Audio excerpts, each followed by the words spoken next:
बुरा लग रहा है कि वहाँ पे ऐसा कुछ हुआ है।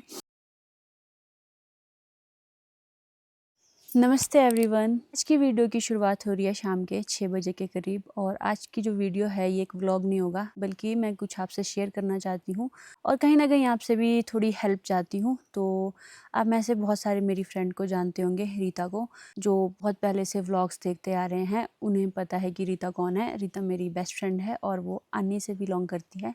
और शिमला में हम लोग काफ़ी टाइम साथ रहे हैं, इवन हम कॉलेज से साथ में पढ़े हैं। तो जैसा आपको पता है कि पहाड़ों में आजकल स्थिति क्या है कि जब बारिश आती है या बरसात आती है तो कितना ज़्यादा लैंडस्लाइड होता है, कितनी ज़्यादा दिक्कतें होती है। तो इस बार जो ये अनफॉर्चुनेटली इस बार रीता के घर के ऊपर भी लैंडस्लाइड आ गया है। और तो रात को बहुत ज़्यादा बारिश आई और रीता भी घर पे ही थी। और वो ठीक है, वो सारे तो ठीक है, लेकिन जो उनका जो काऊ शेड था वो टूट गया, उनका जो किचन एरिया था वो टूट गया। मतलब रातों रात उनको सामान खाली करना पड़ा।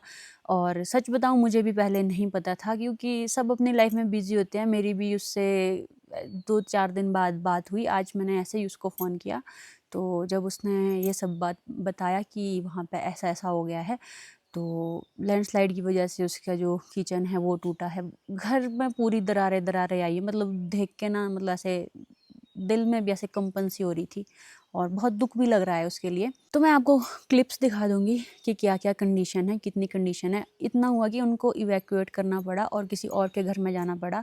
और रीता के घर में ना एक बुजुर्ग दादाजी भी हैं उसके, तो रातों रात उनको भी दूसरों के घर पहुंचाना पड़ा। तो सिचुएशन बहुत ख़राब हो जाती है यार पहाड़ों में जब ऐसी स्थिति होती है। और मतलब मैं दूर हूँ काफ़ी उससे, पर मुझे बहुत ज़्यादा बुरा लग रहा है कि वहाँ पे ऐसा कुछ हुआ है।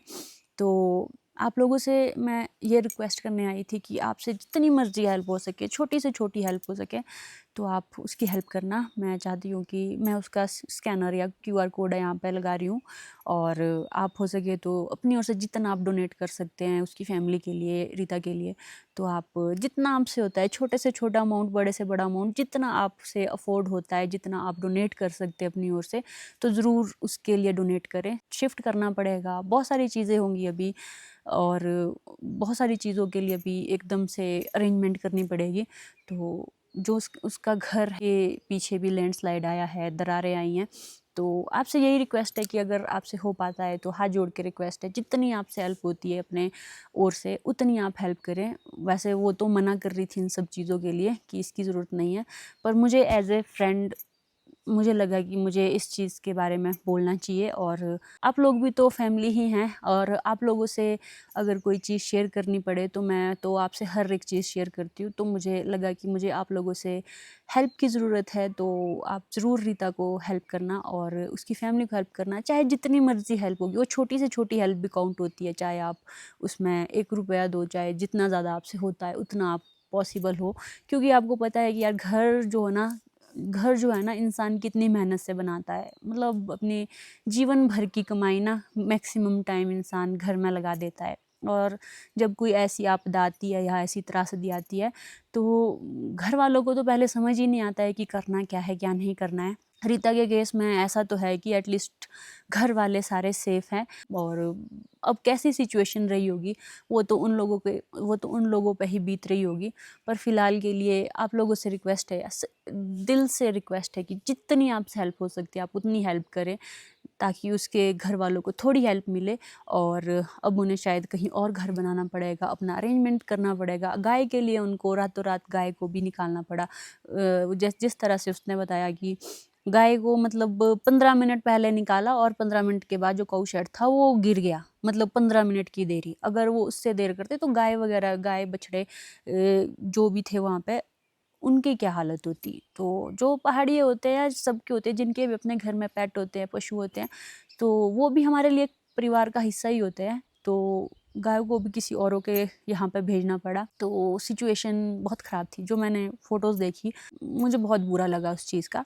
तो आप लोगों से रिक्वेस्ट है कि प्लीज़ हो सके तो ज़रूर हेल्प करना उसकी, जितनी आपसे हो सकती है आप उतनी हेल्प करना। मैं उसका QR कोड लगा रही हूँ, आपके छोटे से डोनेशन से ना किसी की हेल्प हो सकती है।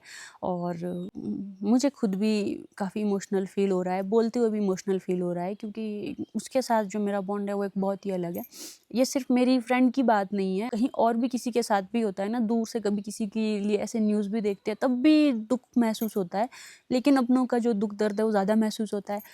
तो रिक्वेस्ट है कि जितना आपसे हो सके आप इतना डोनेट करें। इसी के साथ मैं इस वीडियो को ख़त्म करूँगी and thank you so much. आप लोगों ने हमेशा से सपोर्ट किया है, मुझे पता है आप इसमें भी काफ़ी ज़्यादा सपोर्ट करेंगे। जितना आपसे होता है आप उतना कीजिए और यही रिक्वेस्ट है। बाकी थैंक यू जिन्होंने डोनेट किया उनके लिए भी थैंक यू। ऑलरेडी मैं थैंक यू करना चाहती हूँ और आप सभी का दिल से शुक्रिया, क्योंकि आदमी जब इकट्ठे होते हैं ना एक यूनिटी बनती है, एक दूसरे की हेल्प करते हैं तो एक अच्छी कम्युनिटी बिल्ड होती है और वही सब सच्ची मायने में एक ह्यूमैनिटी है, इंसानियत है। तभी हम सारे इंसान शायद इस धरती पे हैं। तो एक दूसरे की हेल्प ज़रूर करनी चाहिए और प्लीज़ ज़रूर डोनेट करें उसकी फैमिली के लिए और उसके लिए, सो दैट वो थोड़ा अपने लिए कुछ अच्छा कर पाएँ। ज़्यादा तो वही लोग फ़ील कर पा रहे होंगे उनको कितना कैसा महसूस हो रहा है, पर अपनी ओर से अगर हम छोटी सी हेल्प भी करें तो शायद उनको थोड़ा सा बेटर फ़ील हो। Thank you.